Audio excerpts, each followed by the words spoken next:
I'm Deborah Donnelly. I'm the Executive Director here at Alberta Wilderness Association. Thank you for coming in person. I know we don't often have talks in the summer, usually because our hiking program is so prolific that we get sort of very busy doing other things. But this is an important topic, and so we thought we would get Ruiping to share her presentation about all the changes that have been happening to wildlife policies by the government of Alberta. So Ruiping Luo is one of our conservation specialists. She works a lot in wildlife files, but also covers the grasslands area. So Ruiping. Yeah, thank you for the introduction and thank you all for coming tonight. So I just wanted to talk a little bit about some of the recent wildlife management changes and what we found in terms of the evidence and the science behind each of these changes.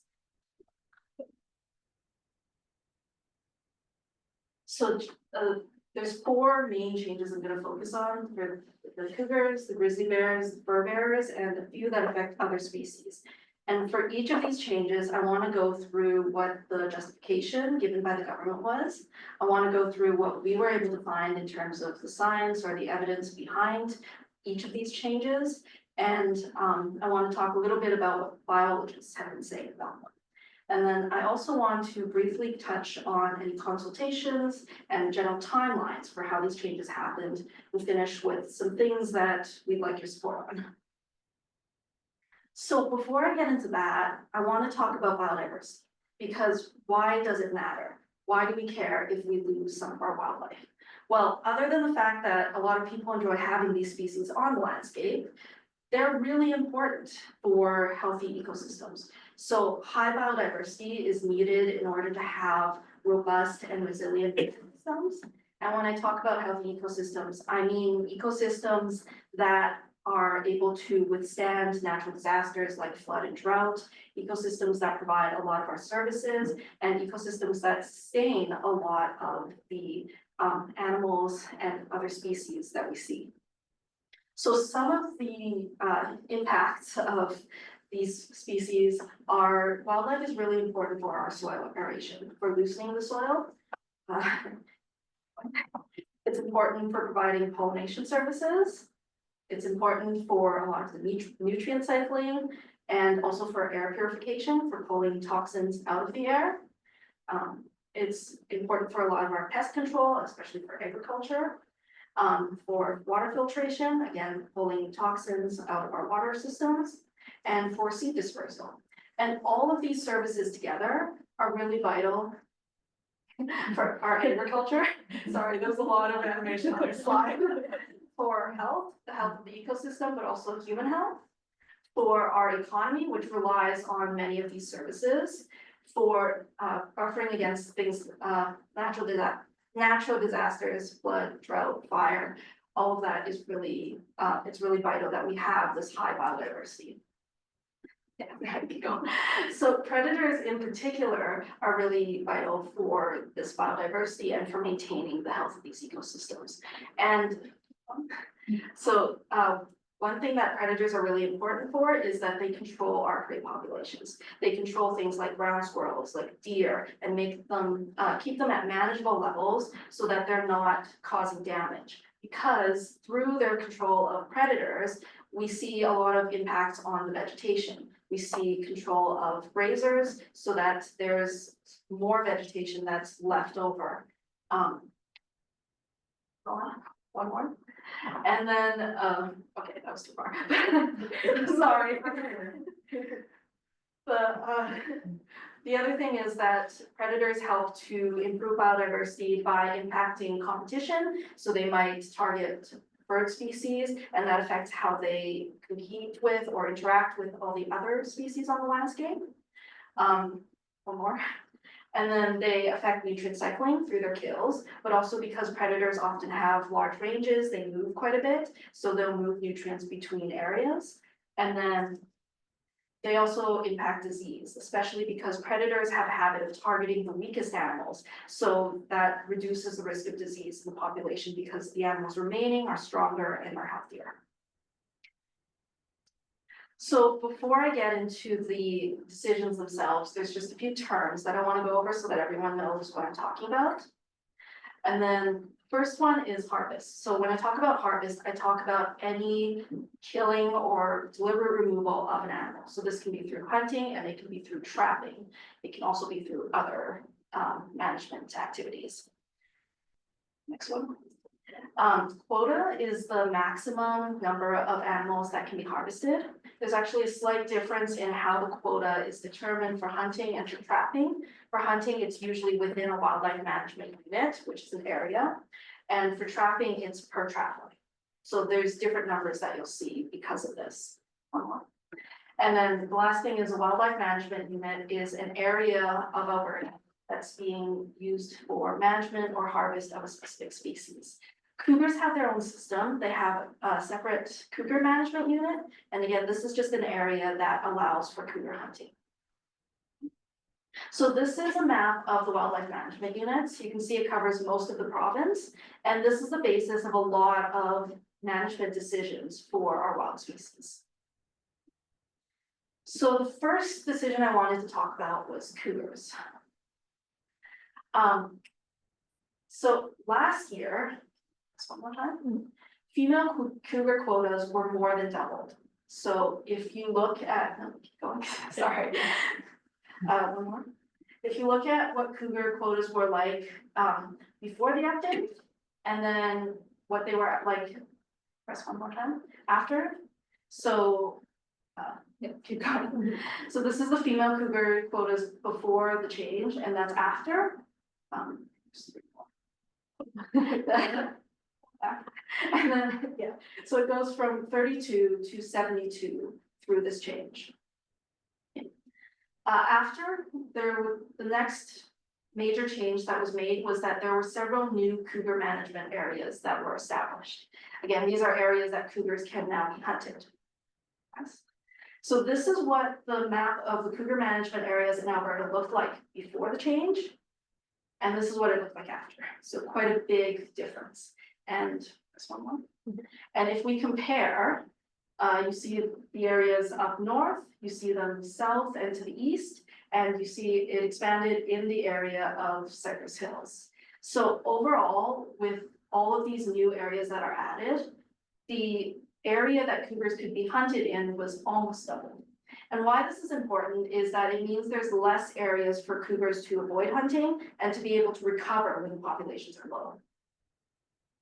So the last change related to cougars was that they allowed off-leash dogs in parks in order to hunt cougars and to facilitate being able to track and hunt these cougars. Yeah. So why were these changes made? Well, the government gave a couple of reasons. One was that they said the cougar population had reached 2,000 cougars, and Alberta wants to manage the cougar population at 1,500 cougars. They also said that the acceptable harvest rate is around 20% of the population, that current rates are just over half of that.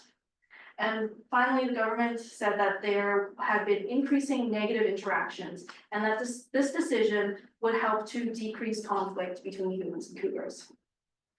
So looking at what we actually find in the literature and from the numbers, this isn't quite justified. So the Alberta estimate in 2019 was that there were 1,559 cougars, and of this population, around 795 were estimated to be adults. The Cougar Management Plan also says that we want to maintain a minimum population of 1,500 individuals. So that's what they've determined to be the minimum sustainable population we want to keep. We want higher than that, ideally. And as you can see, we're already very close to that minimum. On harvest rates, so looking again at the management plan, 20% was the maximum for all human-caused mortality, not just harvest, but also things like accidental kills, things like trapping and landowner removals. things like conflict and problem cougars. And in fact, what the actual target harvest rate is 14 to 16% of the adult population. So if you do the math based on the numbers on the previous slide, that's about 110 to 130 cougars. The quota for last year was already higher than that. And then more. And in fact, back in 2022, quotas were reduced to try and meet this target harvest rate and to try and maintain a stable population and reduce human cougar conflict. Which brings me to the last point. For negative interactions. So before the decision was made, there were actually fewer problem cougars killed. So this is a chart showing the number of problem cougars that were removed across Alberta. This is based on the cougar mortality data that the provincial government puts out. And you can see that over the years, there's been a general decline in the number of problem cougars that we've seen and that have had to be removed. The other thing is that generally, hunting increases cougar conflict. So we've seen this in studies across several other areas, and we also see this in Alberta.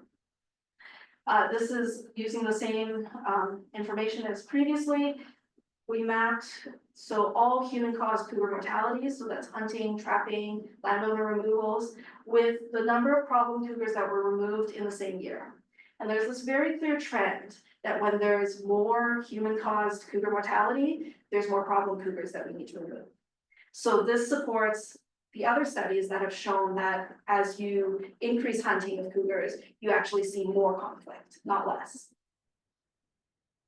And when we spoke to a biologist who has worked with cougars, he agreed that generally this is not supported by the management framework or the science, and this has the potential to reduce our cougar population. I just want to touch briefly on the timeline that this happened in, because while we saw most of these decisions made in March of last year, the quotas for the new areas weren't actually established until December 1st. And this is important because December 1st is the start of the cougar hunting season. And this essentially means that there was no time to protest, there was no time to really react to these changes before the hunting season began and they went into effect. And so on consultations, were there any consultations before these changes went through? Well, no, not that we can find.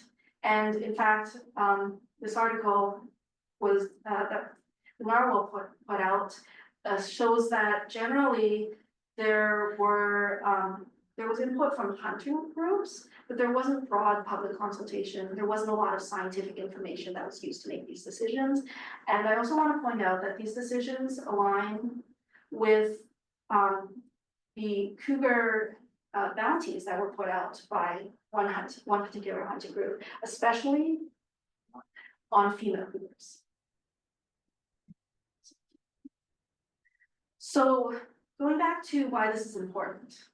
Cougars have, it turns out, really strong effects on the ecosystem. So this is one study that was done in the States, and what it found was that where there were a lot of humans, there were less cougars. And where there were less cougars, there were more deer, because cougars were hunting deer. And where there were more deer, there were less cottonwood, because the deer were mostly browsing on cottonwood. They were preventing recruitment or new young cottonwood from coming up. And cottonwood, it turns out, are really important for riverbank stabilization. So when you lose your cottonwood, you see degradation of the riverbank. You see a lot more erosion, and you see loss of biodiversity in both the aquatic and the terrestrial systems, and essentially the area around in your riverbank. So if we lose our cougars, we probably expect something similar to happen. We probably expect to see these cascading effects from that loss. Next one I wanted to talk about was grizzly bears. So back in 2006, the grizzly bear hunt was suspended. And this was after quite extensive advocacy and a lot of people speaking out about it. And in 2010, these bears were finally designated a threatened species. But last year, there was a ministerial order that allowed hunting of problem bears. And this was not clearly defined. We're concerned because we're not sure what an area of concern means, and we're not sure what exactly are the conditions under which these bears can be hunted. And I would like to note that they are still threatened species, and this is considered an exception. This is the only hunting of a threatened species allowed. So what did the government provide as reasons for this change? Well, one was that the grizzly bear population has increased. It's gone from 800 to more than 1,150. Another reason was that there had been several grizzly bear attacks in recent years. So 3 in 2020, 9 in 2021, and 104 between 2000 and 2021. And then the final reason that was given was that about 20 grizzlies are killed each year from negative human interactions. So looking into, again, these numbers. Well, back in 2010, there were an estimated 691 bears across the province. And this was based on rather extensive DNA-based studies. In about 2016, announced in 2021, there were 865 to 973 bears. And again, this was from extensive studies and surveys conducted on these populations. So these estimates are mostly outdated. The grizzly bear grizzly bear recovery strategy says that we should be redoing these estimates every 5 years. And these estimates are, some of them are more than a decade out of date at this point. So we don't have very good updated information on what the bear population in the province looks like. And we're really not clear where these numbers are coming from. The last thing I want to touch on is we talk a lot about wanting a mature population of 1,000 bears. This is the general international standard, and bears mature fairly slowly. So that means that even if we had a population of 1,150 bears, there's still not enough to have that mature population of over 1,000 bears. We need a population of over 2,000 to have that stable, mature population that we can feel like is at a sustainable place. On bear attacks, so if you look at Parks Canada, they publish information on the bear attacks that their staff responded to. They recorded a total of 6 grizzly bear attacks between 2010 and 2023, and 4 black bear attacks on national parks in Alberta. There was a study about fatalities of bear attacks, so fatal bear attacks where the victim died. And this reported between 1990 and 2023, total of 8 grizzly bear attacks and 3 black bear attacks that were fatal. And of course, neither of those is a good representation of all the bear attacks across the province. But there's a pretty big difference between the numbers that we were able to find and what the government is saying. And as with before, we haven't received any information on where these numbers are coming from. Final point I want to touch on is about the grizzly bear interactions per year. So according to the published reports, there's about 4 to 6 deliberate removals. So these are likely problem bears that needed to be euthanized. But there are also bears killed from things like vehicle strikes, from self-defense, from accidental kills, sometimes being mistaken for black bears, for instance. And so the thing is that a lot of our recovery plan, a lot of what we've been working towards is coexistence. So even with this, we should be working to reduce these numbers as much as possible in order to be able to coexist with grizzly bears. Again, speaking to biologists who have worked with the species, there's agreement that this is not backed by science. There wasn't consultation with most of these groups, and wildlife management should really be science-based. I do want to touch on the announcements for this because unlike every other decision, this one actually was announced formally 3 weeks after the decision was made. So through this government statement, they tried to explain why these changes were made, and that's where we pulled a lot of the justifications from. Again, there was no consultation that we could find with biologists, with conservationists, with the public, with any of the indigenous nations. And we should have a warning that might have come up if they'd consulted, that we've already seen this happen. So the Ungava population was the population of grizzly bears that roamed most of eastern Canada. That population is now considered extinct. There are no more grizzly bears in eastern Canada. And this was largely attributed to overhunting during that time. So we already know that overharvest of grizzly bears can lead to local population extinction. And we don't really want to see that in Alberta. Next thing I wanted to talk about was the fur bearers. So last year, the limits on fur bearers were essentially removed. These were the numbers before the change was made, and this is what it looked like after.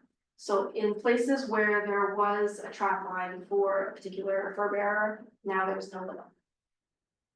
And the reason that was given for why this change was made was that they needed to collect more data on the affected species. This actually contradicts a lot of what the government has put out previously. So for instance, the Alberta Guide to Trapping Regulations mentions that they need quotas, but they need the accurate information to prevent overharvest, and they need this information to establish these quotas. There was also a report published back in 2001 that essentially confirmed trapping data is not accurate. It's not a good way to measure populations, and it needs to be verified by independent population studies. So in fact, most of the information that we had before these changes went into effect was that trapping was already unsustainable and that it needed to be lowered. So wolverines are one of the species that are affected by this change. And in 2003, there were estimated to already be less than 1,000 mature individuals in the province. In 2024, there were estimated to be 955 individuals in total in the province and 544 adults. And several studies between 2020 and 2022 showed that wolverine trapping was too high to be sustainable. So we already know that trapping is one of the main causes of mortality in the species and is a threat to the persistence of this species in the province. Again, speaking with scientists, they didn't support the decision to remove these trapping limits, and that wolverine have low resilience. So if overharvest happens, then there's a chance that we might lose these populations. Fisher were another species that were affected by this decision, and the government actually publishes a Fisher tooth analysis every year. And this is an analysis of the juvenile Fisher ratio to females. So essentially how many cubs on average per female Fisher. And this ratio has been declining, which means there's fewer cubs being born for each female. And it's actually declined at this point to be below the target, which means that there's not enough cubs being born to sustain trapping at those higher levels. And as with previous species, Fisher are a species that are highly sensitive to trapping. River otter is another one, again, sensitive to overharvest. And in fact, we lost river otter from parts of southern Alberta back in the 17th and 19th centuries. And this was mostly because of overharvest.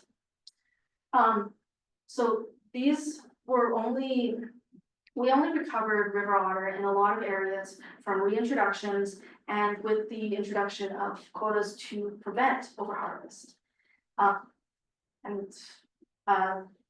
As before, this is thought to be very detrimental to their recovery. So the removal of quotas could increase the risk of, again, reducing these populations or locally extirpating the species. Last species that was affected by these decisions was lynx. Again, trapping was a significant source of mortality, and lynx populations are a bit harder to track because they're cyclical, but there has been range shrinkage. And essentially, Range shrinkage is when we lose these animals from certain areas where they used to be. And a lot of this change has been attributed to overharvest. So we spoke with an expert about this change, and in science, we usually follow the precautionary principle, which is the idea that if an action could cause significant harm, we wait until we have enough information on this change to act. So if we don't have enough information, according to the best science principles, we should actually not be trapping any of this species until we have that information. And trappers aren't wildlife managers, as the expert here said. Further management should be carried out by knowledgeable, field experienced wildlife biologists. Quick note on the timeline here. So on November 1st, the limits were removed. And as with the cougars, this was right at the start of the trapping season for wolverine and fisher. And as with before, there's no time to protest or to react to these changes. But the other thing is, this is actually a violation of Alberta's wildlife regulation, which the government is responsible for upholding. These changes should have been made before the trapping season began.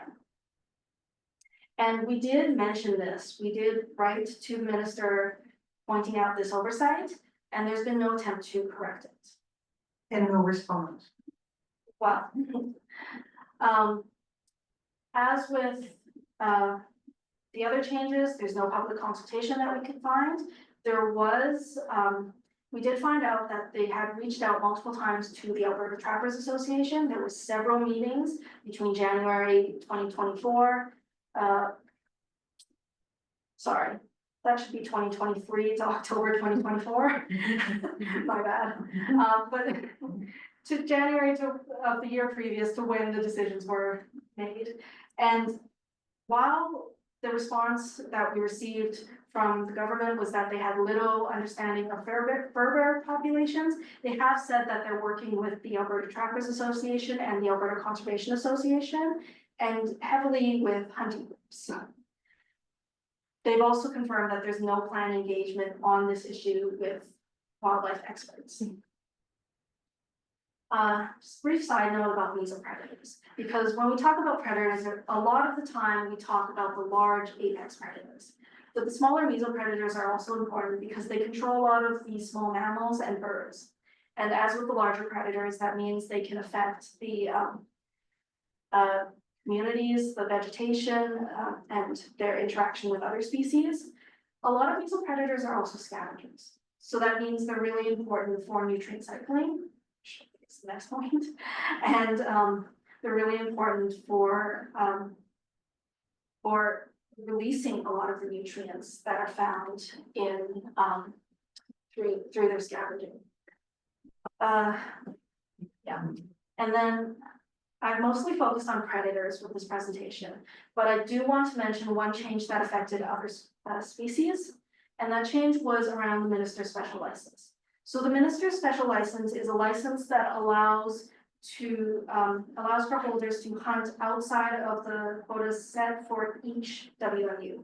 So this is in addition to the harvest that's already occurring in an area. And last year, the special license was expanded to include 4 additional species: the white-tailed deer, mountain goat, cougar, and bison, and also expanded to year-round hunting.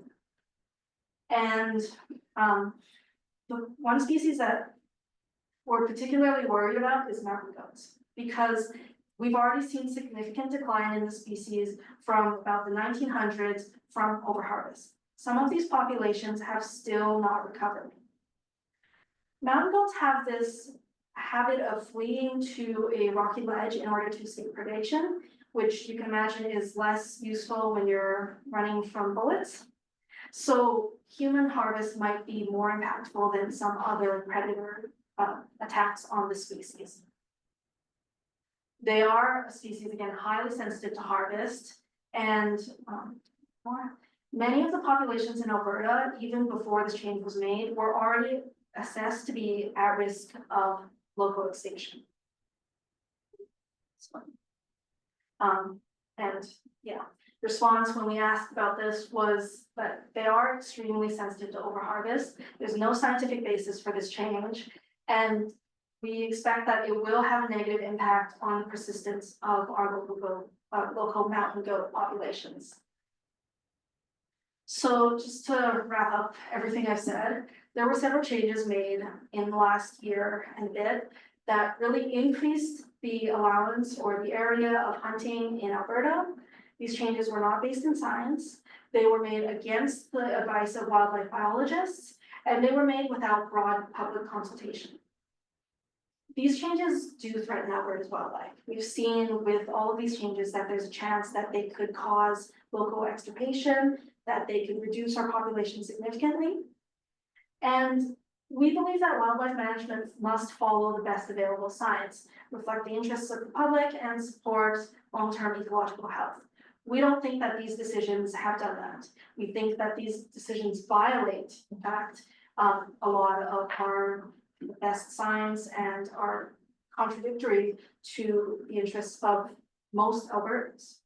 So because of this, we are asking for your support. So if you want to get involved, you can read more about all of this information that I've just presented in our open letter and appendices. So there's a link there if anyone's interested. You can also reach out to your MLA and Minister Lowen, who is the Minister of Forestry and Parks and has been responsible for many of these changes. And finally, we have a petition going on.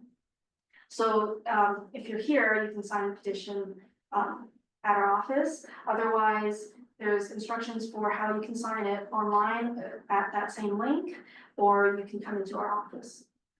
So that's all I had. I'll take any questions.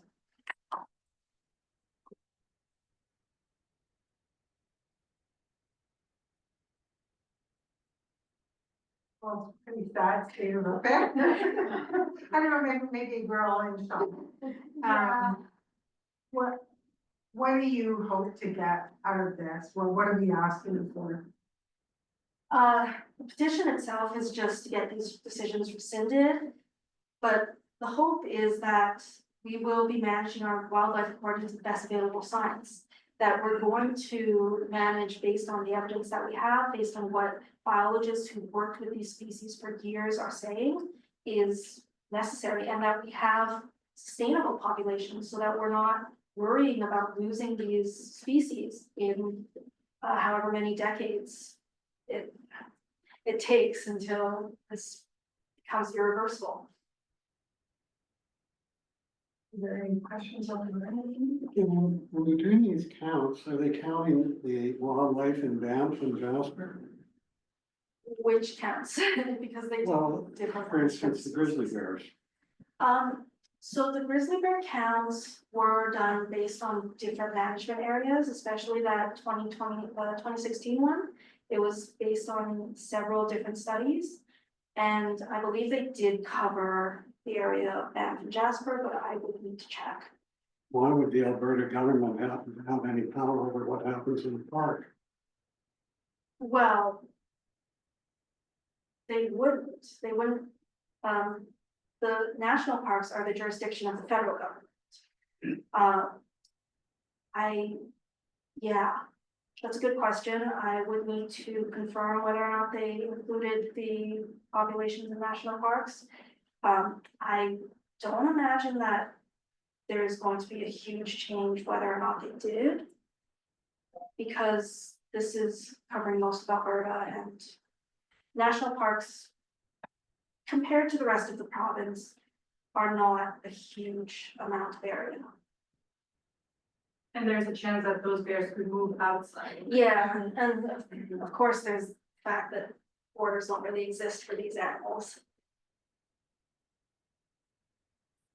What are they doing with wolves now? I think there is still a program in place for culling wolves. You're aware Yes, of there this? is. Yeah, there is, and there's also trapping of wolves outside of the park, and there's been a bunch of wolves killed right outside of Banff. Yeah. Yeah, wolves aren't really managed. They're not considered an endangered species, so there's not like a maximum set for how many wolves can be killed or taken.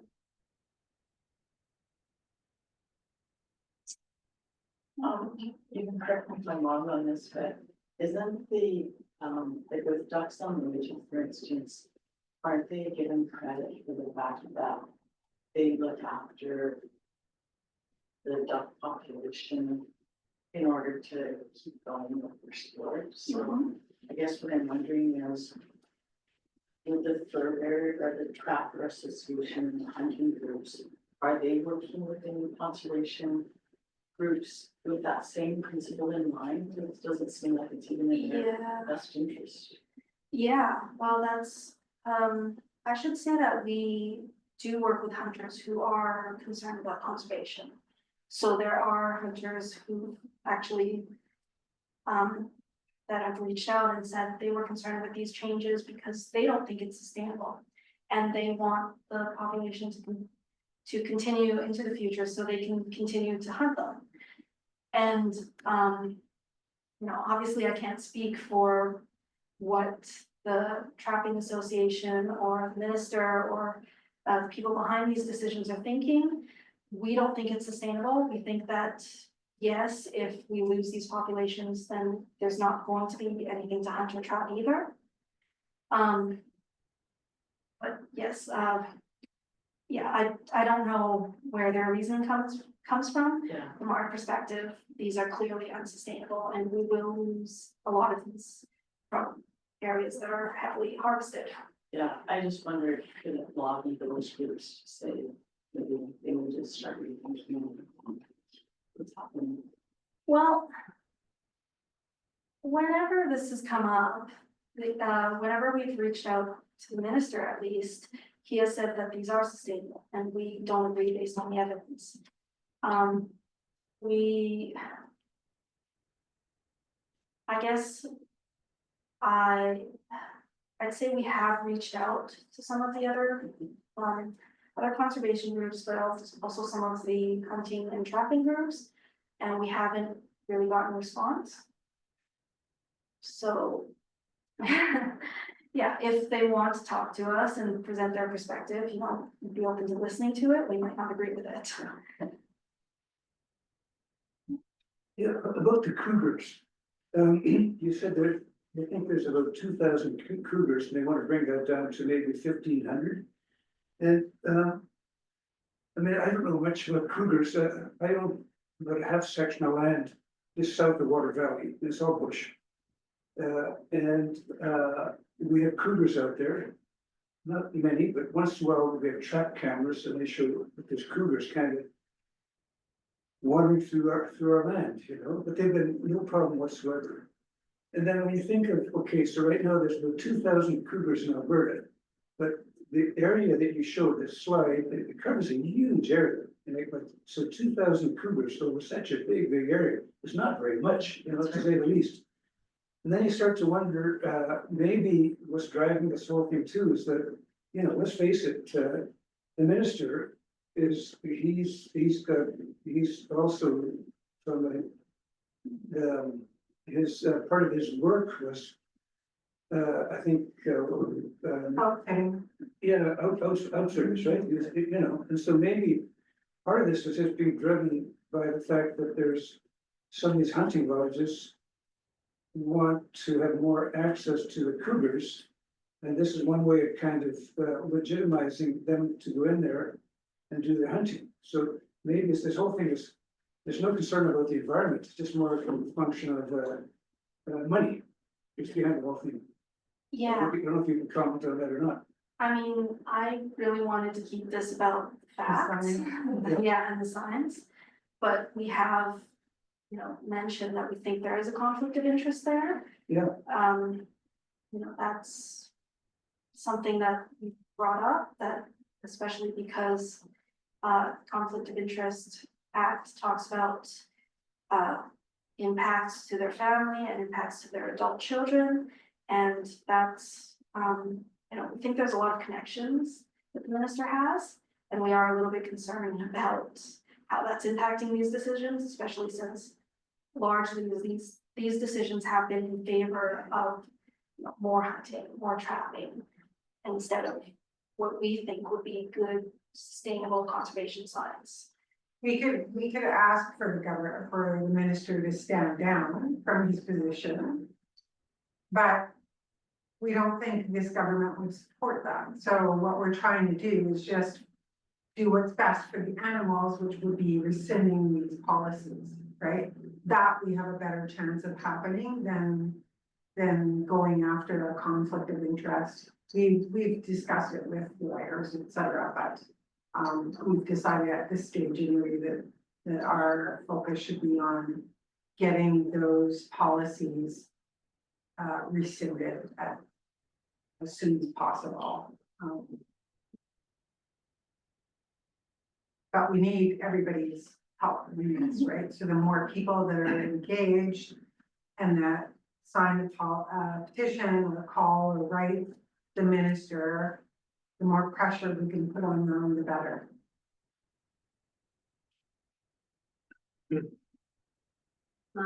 So it seems like the communication coming from the conservation side is left unanswered from the government.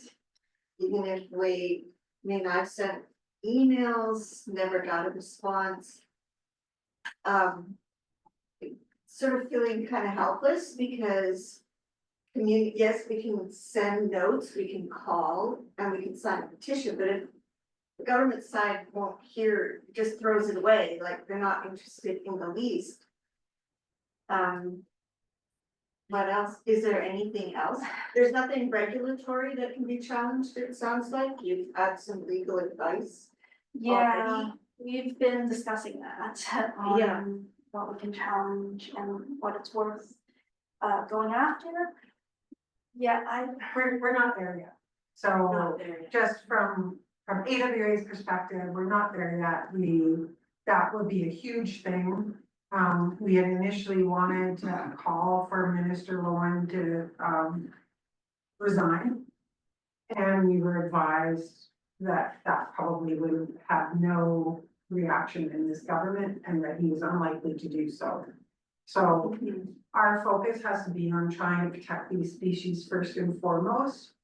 And we will do whatever we can, but that means, we're trying to have a communications campaign, a social media campaign, put the petitions out, but we need to spread the word. And that's why we're having this talk in the middle of summer and heat wave, because we want, we've done lots of press releases. There was lots of coverage in the papers. And the Social current media. government has chosen to ignore that. Yeah. And so all we can do is continue to fight, and the louder our voice is, the better, but that means everyone needs to support this and repost it and. yeah, and also share with people who you know who might not be paying attention to this. Cause I understand there's a lot going on, but we think this is an important issue and people should at least be aware this is happening. Well, there's been a lot on Facebook from Exposed, John Marion's group. We're working together with Exposed on this. I'm glad to hear that.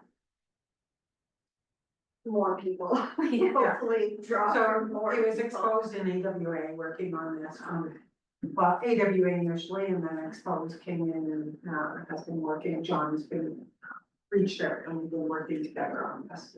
Yeah, it's just so hard because it's just deaf ears. There's no interest in listening to people from the conservation side.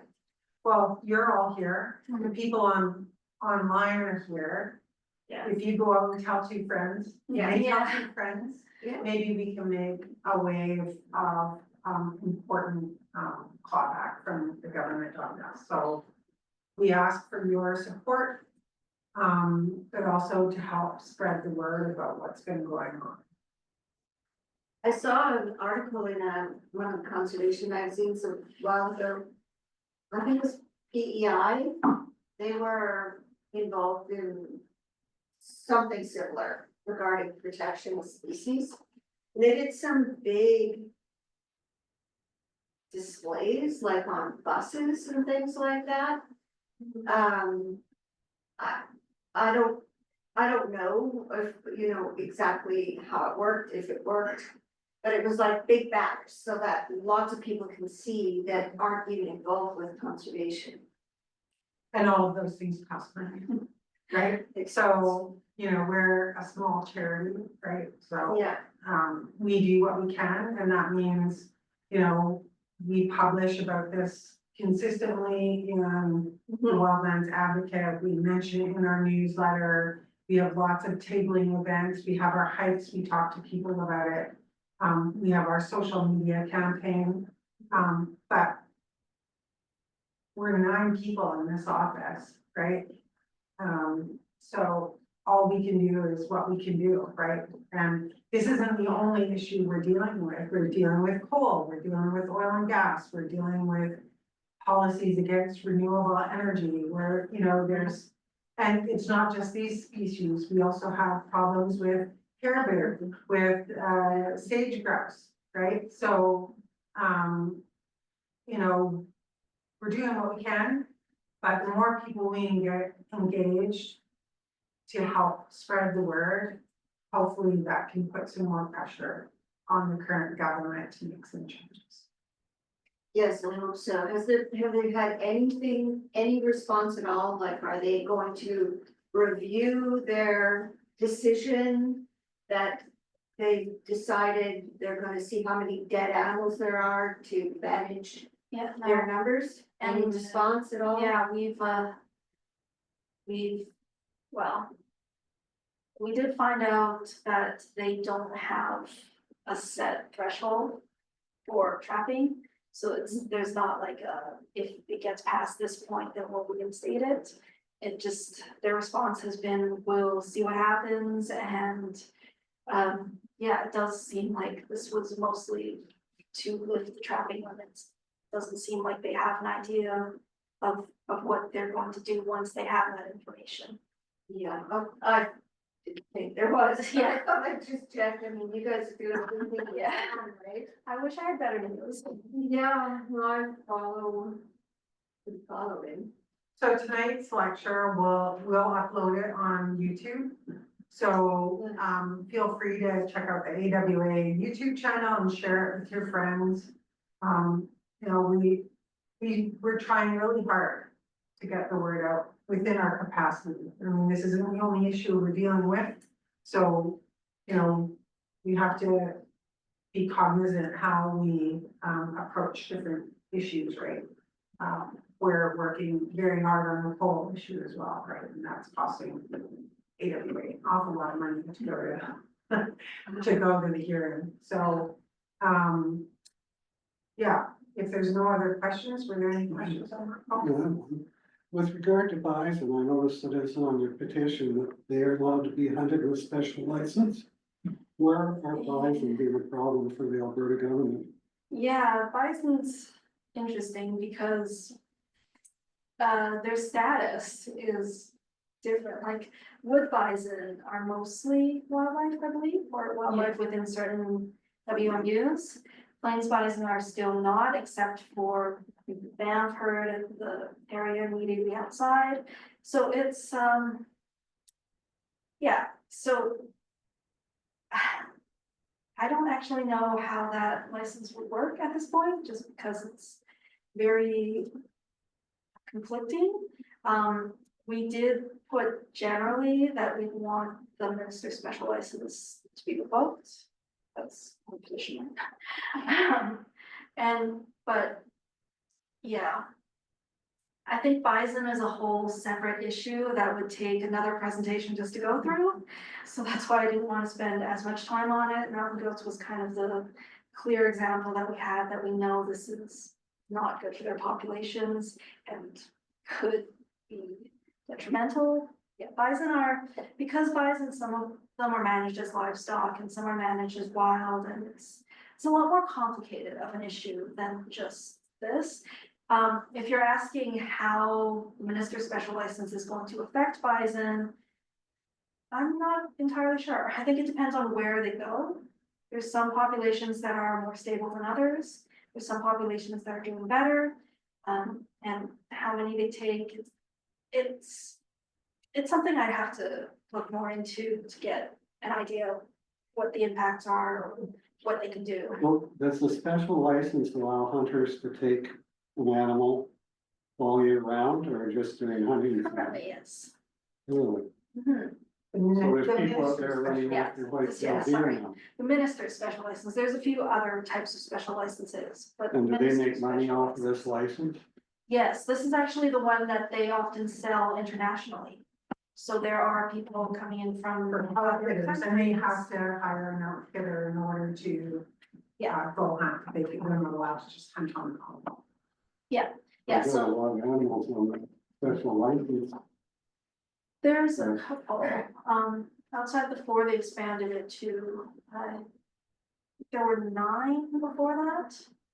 So there's a couple, but the other animals, it's things like wild turkey, things like, I'm not sure if boar is on there, but it's, I need to go and check the species because I was more focused on what the changes were. We But- have white-tailed deer on it too. Yeah, so I guess the other species weren't as concerning, like as long as the hunting is sustainable, as long as it's not a huge threat to these populations. But,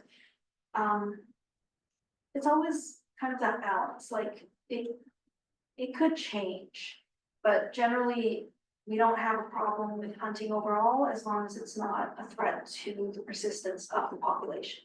Well, what would worry me is that you were saying that the cougars are controlling the deer population. Right. If there's no deer population because of hunters, they are gonna go after cattle. That is a possibility. So cougars tend to favor deer. They tend to, like,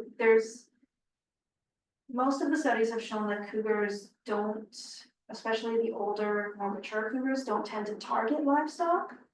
And especially if they're aware of the risks to them from hunters if they target livestock. But it's. So, yeah, I guess I don't know. I think that's down the road Yeah. and it's hypothetical, and I don't think we need to answer that Yeah, question. I think that why we talked about tonight, we were focusing on the species that we think are potentially threatened by these changes and not about species that we don't think are gonna be impacted necessarily by this change, right? We wanted to But- focus on the ones that were more threatened. yeah, but I guess 2 things I did want to say. One is that, like, hunting, one of the reasons that it increases conflict is it destabilizes the social structure of cougars. And so some of the younger cougars might be more likely to go after livestock. And the other thing I wanted to say was that the way cougars hunt and the way people hunt deer is a bit different.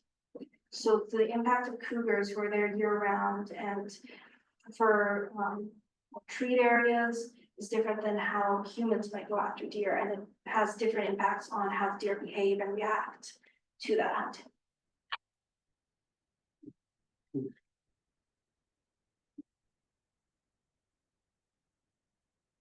Okay. Well, thank you, everybody, for coming. If you haven't, we have 2 petitions on the go right now. One, for the poll and one, on sort of these hunting regulations. So if you haven't signed a petition yet, we would really appreciate if you would take a moment to look at it and decide whether you will sign or not. I want to thank Ruth Payne. She's worked very hard on this file for many months now, and there's a lot of checking different regulations and checking different policies and looking at different studies, and we reached out to an awful lot of different experts on these species in order to collate all the information that went into this letter to the minister. So I want to thank Ruth Payne for all of her hard work on that and for giving this presentation tonight.